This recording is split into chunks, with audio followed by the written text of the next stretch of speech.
میں اپنے گفتگو کا سلسلہ آگے بڑھا رہا ہوں۔ حضرات محترم، جب اللہ تبارک و تعالیٰ نے حضرت سیدنا آدم علیہ السلام کو نبوت کا تاج پہنا کر مسجود ملائکہ بنا کر کے جب دنیا میں انہیں بھیجا تو انہیں سب کچھ عطا کر کے بھیجا حضرات محترم، لیکن جب ان کے اولاد کو پیدا کیا گیا تو ان کو بھی بااختیار بنا کر کے بھیجا گیا، محتاج بنا کر کے نہیں بھیجا گیا حضرات محترم، لیکن اس بااختیاری کی نسبت سے جس نے آقائے کریم سرکار مصطفیٰ صلی اللہ تعالی وسلم کو حالت ایمان میں دیدار کیا اور ایمان ہی کی نسبت سے اور ایمان ہی پر دنیا سے چلا گیا، حالت ایمان میں آقائے کریم سرکار مصطفیٰ صلی اللہ تعالی وسلم کی صحبت کو اختیار کیا اور اسی ایمان قابل ایمان ہو کر کے اسی پر اس کا موت ہوا کہ اسی کو ہم اور آپ صحابیت کا درجہ دیتے ہیں، انہیں کو ہم اور آپ صحابی کہتے ہیں حضرات جو اللہ تبارک و تعالیٰ نے جب انسانوں کو اختیار بنا کر کے بھیجا تو جس نے آقائے کریم سرکار مصطفیٰ صلی اللہ علیہ وسلم کو ایمان کی حالت میں دیکھا اور ایمان ہی پر گیا تو اسے ہم اور آپ صحابی کہتے ہیں، لیکن جس نے نبی کریم صلی اللہ علیہ وسلم کو نہیں دیکھا لیکن اللہ کے بہت قریب ہو گیا، اللہ کی قربت کو اختیار کر لیا تو اسی کو ہم اور آپ عاشقان مصطفیٰ کہتے ہیں، اسی کو ہم اور آپ اولیاء کرام کہتے ہیں۔ اور حضرات اولیاء کرام علیہ الصلوۃ والسلام کی شان بہت الگ ہوتی ہے حضرات محترم، آج کی رات کی نسبت سے جس اس پروگرام کو منعقد کیا گیا ہے اسی پر میں گفتگو کرنے کی کوشش کر رہا ہوں حضرات محترم، یہ وہ رات ہے جس کے بارے میں قرآن کریم میں فرمایا گیا اِنَّا أَنزَلْنَاهُ فِي لَيْلَةٍ مُبَارَكَةٍ، میں نے قرآن کو مبارک والی رات میں اتارا۔ مبارک والی رات سے مراد بہت سے صحابہ کرام رضوان اللہ تعالیٰ علیہ جو فقیہ کا درجہ رکھتے تھے وہ فرماتے ہیں کہ اس آیت سے مراد شب قدر کی رات ہے، شب قدر کی رات ہے جو رمضان کی 27ویں رات کو شب قدر کہا جاتا ہے، اور بہت سے صحابہ کرام رضوان اللہ تعالیٰ علیہ اجمعین کا یہ عقیدہ ہے کہ لیلۃ المبارکہ سے مراد شعبان کی 15ویں رات ہے، جس رات میں آج اور آج اس محفل میں بیٹھ کر کے میلاد منا رہے ہیں، نبی کریم صلی اللہ تعالی وسلم کے ذکر کو کر رہے ہیں، لیکن میں آپ کو بتاؤں آج یہ ایسی رات ہے، آج ہم اور آپ جس شامیانے کے نیچے جس پنڈال کے نیچے ہم اور آپ بیٹھے ہوئے ہیں یہاں پر رحمت انوار کی بارش ہو رہی ہے، یہاں پر تجلیات کی بارش ہو رہی ہے، لیکن میں آپ کو بتانا چاہتا ہوں یہ ایسی مبارک رات ہے جس کے بارے میں فرمایا گیا ہے کہ اللہ تبارک و تعالیٰ اس رات کو اپنی رحمت الہی متوجہ فرما دیتا ہے۔ اللہ تبارک و تعالیٰ خود فرماتا ہے بندوں کی طرف متوجہ ہو کر کے اے میرے بندو تم میں سے ہے کوئی جو اپنے گناہوں کی بخشش طرف کرنا چاہے گا مجھ سے، تم میں سے ہے کوئی جو اپنے اعمال بد کو اللہ تبارک و تعالیٰ کے سامنے پیش کر کے گڑگڑائے گا، معافی طلب کرے گا تو میں اسے معاف کر دوں گا۔ لیکن میں آپ کو بتاؤں یہ ایسے محضر ہے جا کر کے دیکھ لیجیے اسی نیٹری گاؤں کا مثال مسلمان نہ جانے کتنے اس وقت بستر میں آرام کر رہے ہوں گے، لیکن یہ آپ کو فخر کرنے کی بات ہے آج میں ایسی محفل میں بیٹھا ہوں جس کے بارے میں اعلیٰ حضرت عزیز برکت اچھا امام رضا خان فاضل بریلوی رحمۃ اللہ علیہ فرماتے ہیں اس میں تجلیات کی بارش ہوتی ہے، اس میں رحمت کی بارشیں ہوتی ہیں، اس محفل میں ہم اور آپ بیٹھے ہیں جس نبی کی شان بیان کرنے پر آیا تو فرما رہا ہے سب سے اعلیٰ و اعلیٰ ہمارا نبی، سب سے بالا و اعلیٰ ہمارا نبی، اپنے مولا کا پیارا ہمارا نبی، سب چمک والے چمکا دیے شیشوں میں چمکا ہمارا نبی۔ حضرات محترم یہ وہ رات ہے جس میں میرے آقا کریم سرکار مصطفیٰ صلی اللہ علیہ وسلم رات بھر جا کر کے عبادت کیا کرتے تھے، رات میں جا کر کے عبادت کیا کرتے تھے۔ اب میں آپ کو ایک حدیث بات سناتا ہوں حضرت عائشہ صدیقہ رضی اللہ تعالی عنہا فرماتی ہے کہ ایک رات آقا کریم سرکار مصطفیٰ صلی اللہ علیہ وسلم میرے بستر پر آرام کرنے کی باری تھی. میرے ساتھ آقا کریم صلی اللہ علیہ وسلم کو آرام کرنے کی باری تھی. میرے آقا کریم سرکار مصطفیٰ صلی اللہ علیہ وسلم حضرت عائشہ صدیقہ رضی اللہ تعالیٰ عنہ کے گھر آئے اور آرام فرمائے. رات کے وقت حضرت عائشہ صدیقہ رضی اللہ تعالیٰ عنہ فرماتی ہے کہ جب میری نیند ٹوٹتی ہے، جب میں بیدار ہوتی ہوں تو میں کیا دیکھتی ہوں؟ آقا کریم سرکار مصطفیٰ صلی اللہ علیہ وسلم بستر پر نہیں تھے.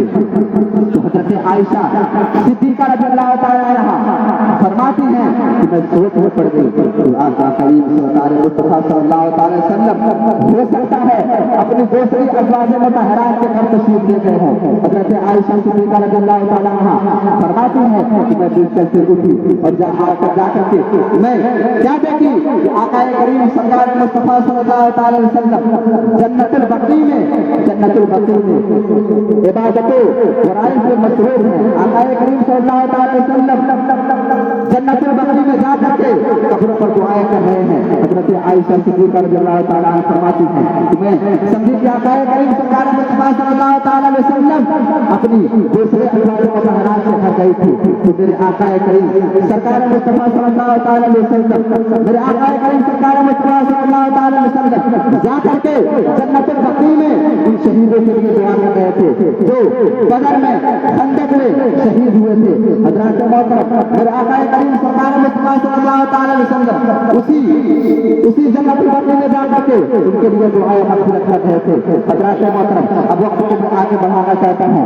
حضرات محترم آقا کریم سرکار مصطفیٰ صلی اللہ تعالیٰ علیہ وسلم جب وہاں سے آئے جنت البقیع سے واپس آئے تو ابھی آقا کریم سرکار مصطفیٰ صلی اللہ تعالیٰ علیہ وسلم اپنے کپڑے مبارک کو اتار رہے تھے. حضرت عائشہ صدیقہ رضی اللہ تعالیٰ عنہ فرماتی ہیں کہ پتہ نہیں کیا حضور صلی اللہ علیہ وسلم کے دل میں خیال آیا اور پھر جا کر کے جنت البقیع میں چلے گئے. حضرت عائشہ صدیقہ رضی اللہ تعالیٰ عنہ پھر جا کر کے دیکھی آقا کریم سرکار مصطفیٰ صلی اللہ تعالیٰ علیہ وسلم جنت البقیع میں جا کر کے مرحومین کے لیے ان کے لیے جو خندق میں شہید ہوئے تھے صحابہ کرام رضوان اللہ تعالیٰ علیہ اجمعین کے قبروں میں جا کر کے ان کے لیے دعائیں مغفرت کر رہے تھے. حضرت عائشہ صدیقہ رضی اللہ تعالیٰ عنہ گھبرا گئی کہ میدان پر چل رہا تھا. حضور صلی اللہ تعالیٰ علیہ وسلم اپنے دوسرے ازواج مطہرات کے ہاں تشریف لے گئے ہیں، ان کے پاس گئے ہیں، لیکن میں کیا سوچ رہی ہوں میرے آقا کریم سرکار مصطفیٰ صلی اللہ علیہ وسلم دوسرے ازواج مطہرات کے ہاں تشریف نہیں لے کر گئے تھے بلکہ جنت البقیع میں گئے تھے صحابہ کرام کے لیے دعا کرنے کے لیے. وہ ازواج مطہرات کے لیے جو دنیا سے چلی گئی تھی ان کے لیے دعا مغفرت کرنے کے لیے، شہداء کے لیے دعا مغفرت کرنے کے لیے جو آقا کریم سرکار مصطفیٰ صلی اللہ علیہ وسلم کے ساتھ دین پھیلانے والے نسبت سے شہید ہو گئے تھے ان کے قبر پر گئے تھے اور جا کر کے دعا مغفرت کے لیے کر رہے تھے. حضرت عائشہ صدیقہ رضی اللہ تعالیٰ عنہ واپس آ جاتی ہیں اور آپ کا دل دھڑکنے لگتا ہے. اس لیے دھڑکنے لگتا ہے کہ وہ بار بار یہ سوچ رہی تھی کہ حضور صلی اللہ علیہ وسلم دنیا میں کام کیے گئے تھے. جب میرے آقا کریم سرکار مصطفیٰ صلی اللہ تعالیٰ علیہ وسلم جنت البقیع سے واپس تشریف لے کر آئے، تشریف جب لے کر کے آئے تو حضرت عائشہ صدیقہ رضی اللہ تعالیٰ عنہ کو اس حالت میں دیکھا تو اب آقا کریم سرکار مصطفیٰ صلی اللہ تعالیٰ وسلم نے ان سے اجازت طلب کیا کہ عائشہ کیا میں قیام کر سکتا ہوں، کیا میں قیام کر سکتا ہوں آج کی رات، کیا میں اللہ تبارک و تعالیٰ کی بارگاہ میں جھک سکتا ہوں. سوچئے وہ نبی فرما رہا ہے حضرت عائشہ سے جس کے بارے میں اللہ تبارک و تعالیٰ خود فرماتا ہے لولا کرما خلقت الارض لولا کرما خلقت الارض والسماء لولا کرما خلقت اظہارت الربوبیہ. وہ اللہ فرماتا ہے میرے آقا کریم سرکار مصطفیٰ صلی اللہ علیہ وسلم کے بارے میں کہ اے نبی اگر آپ کو پیدا کرنا مقصود نہ ہوتا تو میں زمین و آسمان کو پیدا نہ کرتا، میں چاہے سورج کو نہیں پیدا کرتا، میں جو قلم کو نہیں پیدا کرتا. اور یہاں تک اللہ فرماتا ہے لولا کرما خلقت اظہارت الربوبیہ. اے نبی اگر آپ کو پیدا کرنا مقصود نہ ہوتا تو اپنا رب ہونا ہے ظاہر. نعرہ تکبیر، نعرہ تکبیر، نعرہ رسالت، نعرہ رسالت، مسلک اعلیٰ حضرت، مسلک اعلیٰ حضرت، نعرہ تکبیر، نعرہ رسالت. سبحان اللہ، کیا بات ہے، سبحان اللہ۔ وہ نبی فرماتا ہے، وہ نبی حضرت عائشہ سے عبادت کے لیے اجازت طلب کر رہا ہے، جس کے بارے میں اللہ خود فرما رہا ہے لولاک لما خلقت الارض والسماء لولاک لما خلقت اظہارۃ الربوبیۃ۔ لیکن آج ہمارا حال کیا ہے کہ ہم نمازوں سے دور ہیں، عبادتوں سے دور ہیں، علماء کی صحبت میں بیٹھنے سے دور ہیں، ان کی توہین کر رہے ہیں۔ وہ نبی جن کے بارے میں اللہ خود فرماتا ہے، وہ حضرت عائشہ سے عبادت طلب کرنے کے لیے اجازت طلب کر رہے ہیں۔ حضرات محترم، آج میں آپ کو بتانا چاہتا ہوں، آج اگر کسی کی اصلاح کی جاتی ہے تو اپنے دولت کے ذریعہ، اپنے پیسے کے ذریعہ ان کو تکلیف پہنچاتا ہے، ان کو ضد برداتا ہے، ان کو نشانہ بنا لیتا ہے کہ میں اس کو اس طریقے سے اس کے ساتھ میں برتاؤ کر دوں گا اپنے پیسے کی نسبت سے، یا کھانے پر بھجوا دوں گا، کچھ بھی کر دوں گا۔ حضرات محترم، آج اگر کسی کے پاس حسن ہو رہا ہے تو اپنے حسن پر گھمنڈ کر رہا ہے۔ آج اگر کسی کے پاس علم ہو رہا ہے تو اپنے علم کی نسبت سے گھمنڈ کر رہا ہے۔ حضرات محترم، اسی کے رد کرتے حضرت سیدنا امام غزالی رحمۃ اللہ علیہ فرماتے ہیں، اے اپنے علم پر گھمنڈ کرنے والوں، اے اپنے دولت پر گھمنڈ کرنے والوں، اے اپنے حسن پر گھمنڈ کرنے والوں، علم والوں کے بارے میں فرما رہا ہے، اے اپنے علم پر گھمنڈ کرنے والوں، یہ تو بتاؤ کہ تمہارا انجام کیا ہوگا مرنے کے بعد؟ تمہیں اس کی فکر ہے؟ تمہیں اس کے بارے میں پتا ہے کہ مرنے کے بعد تمہیں کیا ہوگا؟ جنت میں جاؤ گے کہ جہنم میں جاؤ گے؟ تم کو اللہ تبارک و تعالیٰ اسی طریقے سے جنت میں بھیج دے گا، آسانی کے ساتھ جنت میں بھیج دے گا کہ تم کو جہنم میں بھیجے گا۔ ان میں سے جو حضرات بیٹھا ہے، آپ ان سے پوچھ سکتے ہیں، کوئی کنفرم یہ نہیں بتا سکتا کہ میں جنت میں جاؤں گا، کوئی نہیں بتا سکتا، یہ میرا دعویٰ ہے، کوئی نہیں بتا سکتا۔ حضرت سیدنا امام غزالی رحمۃ اللہ علیہ فرماتے ہیں، اے اپنے علم کو علم پر گھمنڈ کرنے والوں، تمہیں اس کے بارے میں نہیں پتا کہ ہمارا انجام مرنے کے بعد کیا ہوگا، تو کس چیز کے بارے میں تمہیں گھمنڈ ہے؟ تمہارے پاس کتنا علم ہے کہ تم اپنے علم پر گھمنڈ کرنے والے ہو، اپنے علم پر گھمنڈ کر رہے ہو؟ حضرت سیدنا امام غزالی رحمۃ اللہ علیہ فرماتے ہیں، اے اپنے دولت پر گھمنڈ کرنے والوں، اے اپنے پیسے پر گھمنڈ کرنے والوں، اے اپنے مال پر گھمنڈ کرنے والوں، کیا یہ تم بتا سکتے ہو یہ جو تمہارے پاس پیسہ تھا، جو تمہارے پاس پراپرٹی تھا، جو تمہارے پاس جائیداد ہے، اس سے پہلے کس کے پاس تھا؟ کسی کو علم ہے؟ کوئی نہیں بتا سکتا۔ اس کے پاس کس کو علم؟ کوئی نہیں بتا سکتا۔ ایک لوگ یہ بتا سکتے ہیں کہ ہاں میرا دادا کا تھا، ان کا تھا، لیکن آپ پرفیکٹ یہ بتا سکتے ہیں کہ وہ جائیداد اصلیت میں کس کا تھا؟ کوئی نہیں بتا سکتا ہے۔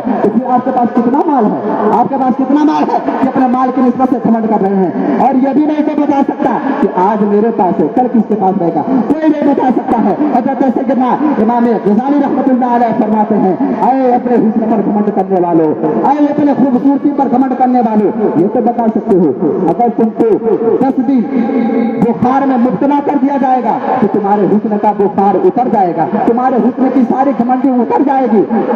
آخر تم کو اگر 10 دن بخار میں مبتلا کر دیا جائے گا تو تمہارے حسن کی سارا بخار اتر جائے گا۔ تو پھر کس چیز کے بارے میں، کون سے حسن کا تمہیں گھمنڈ ہے؟ کس حسن کے بارے میں تم اپنے آپ کو گھمنڈ کرتے ہو؟ کتنے خوبصورت تمہارے پاس ہے؟ اگر 10 دن تم کو دست میں مبتلا کر دیا جائے گا تبھی تمہارا حسن کا بخار اتر جائے گا۔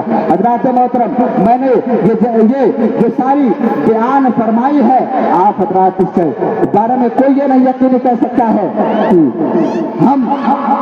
ہمارے پاس یہ ٹکاؤ چیزیں ہیں۔ حضرات محترم، اب آئیے میں آپ کو ایک احادیث کریمہ پڑھ کر کے اپنی گفتگو کو ختم کر رہا ہوں۔ حضرات محترم، یہ جتنی چیزیں میں بتایا یہ سب اس چیز سے تعلق ہے جب تک آپ کے پاس کامل ایمان نہیں رہے گا۔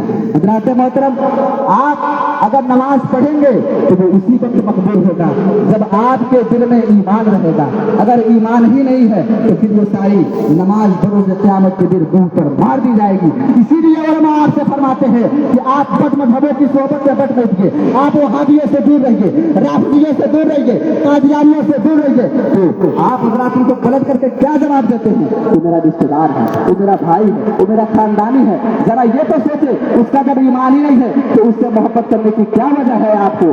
اب میں آپ کو بتانا چاہتا ہوں، یہ علماء اسی نسبت سے فرماتے ہیں، میرے آقا کریم سرکار مصطفیٰ صلی اللہ تعالی وسلم نے ارشاد فرمایا، تم وہابیوں کے ساتھ بیٹھے تو اگر وہ بیمار ہو جائے تو ان کی تیمارداری میں مت جاؤ. لیکن آپ سے کہا جاتا ہے تو آپ کیا کہتے ہیں؟ میرا رشتے دار ہے, میرا بھائی ہے, میرا فلاں ٹھکانا ہے. لیکن صحابہ کی کیا محبت تھی کہ ایک طرف باپ ہوتا تھا, دوسرا طرف بیٹا ہوتا تھا, لیکن اگر بیٹا